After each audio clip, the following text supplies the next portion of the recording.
나이가 들면 누구나 병에 걸리게 되는데 그중 만성 콩팥병은 평생 관리를 요하는 질병 중 하나다. 환자들은 관리를 통해 병의 진행 속도를 늦추는 것이 얼마나 효과적일지 의문을 가질 수 있다. 하지만 만성 콩팥병에 걸려도 적절한 관리로 오래 잘 살 수 있는 방법이 존재한다. 만성 콩팥병은 어떻게 관리해야 할까? 의사들은 콩팥이 젊었던 시기로 돌아갈 수는 없지만 관리를 통해 병의 진행 속도를 늦출 수 있다고 강조한다. 혈압, 혈당, 콜레스테롤의 관리와 같은 수칙을 지킬 때 투석을 피할 확률이 증가하는데 이 중 만약 2가지 수칙을 지키면 9배, 3가지를 지키면 27배로 증가하게 된다. 관리가 잘 이루어지면 투석을 피할 수 있는 가능성이 높아진다는 것이다. 관리의 효과와 통계를 보면 미국의 연구에 따르면 전문가에게 철저한 관리를 받은 환자군의 목표 수치 도달 비율이 40% 이상에 달한다고 한다. 외래 진료만 받은 환자군은 목표 수치 도달 비율이 그에 훨씬 못 미친다.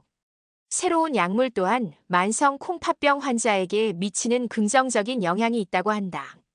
콩팥병 단계와 관리법을 보면 콩팥병은 사구체 여과율에 따라 정상인 1단계에서 5단계까지 나뉘는데 5단계는 투석이 필요한 단계다.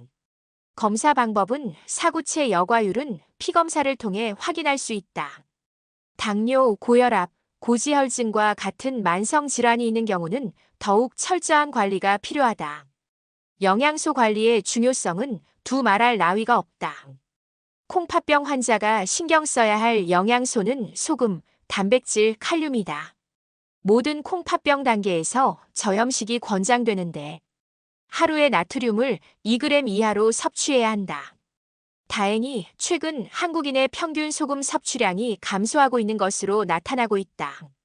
첫째, 저염식의 필요성과 방법을 살펴보자. 저염식은 하루에 나트륨을 2g 이하로 섭취하는 식단이다. 저염식은 점진적으로 실천해야 하며 갑작스러운 변화는 피해야 한다. 소금 줄이는 방법은 소스나 장을 부어 먹는 대신 찍어 먹는 것이고 국물 요리는 최소한으로 섭취해야 한다. 조리 시 소금을 사용하지 않고 마지막에 간을 하도록 한다. 인터넷에 떠도는 잘못된 정보들을 확인하고 올바른 정보를 습득해야 한다. 소금이 부족하면 건강에 해가 될 수 있다는 잘못된 정보가 많다. 정제염이 몸에 안 좋다는 주장과 죽염이 좋다는 주장은 과학적 근거가 부족하다.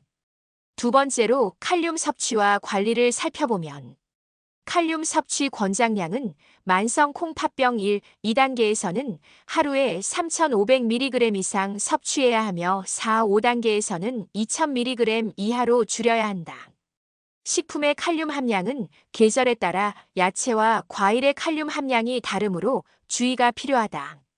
병원에서는 칼륨 100mg이 포함된 식품 단위를 안내하여 적절한 섭취량을 조절할 수 있도록 한다. 세 번째, 단백질 섭취의 중요성을 보자. 단백질 섭취 조절에 있어 만성 콩팥병 3단계에서 5단계에서는 체중당 0.8g으로 줄여야 한다. 투석 환자의 단백질 필요량은 투석을 받는 환자는 체중 1kg당 1.2g에서 1.5g으로 증가해야 한다.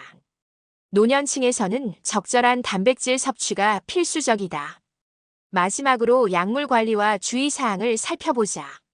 NSAID와 같은 비스테로이드성 소염 진통제는 콩팥에 부작용이 있을 수 있으므로 피해야 한다. 콩팥병 환자는 약물 복용 시 반드시 의료진에게 상담해야 한다.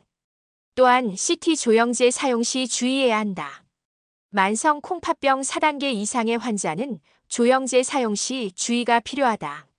마지막으로 환자는 자신의 병에 대해 잘 알고 담당 의사와 협력하여 치료 방침을 실천해야 하며 의사와 환자가 함께 병을 관리할 때 효과가 극대화된다. 콩팥병은 힘들고 지치게 할 수 있지만 꾸준한 관리로 건강한 삶을 유지할 수 있다는 것을 명심해야 한다.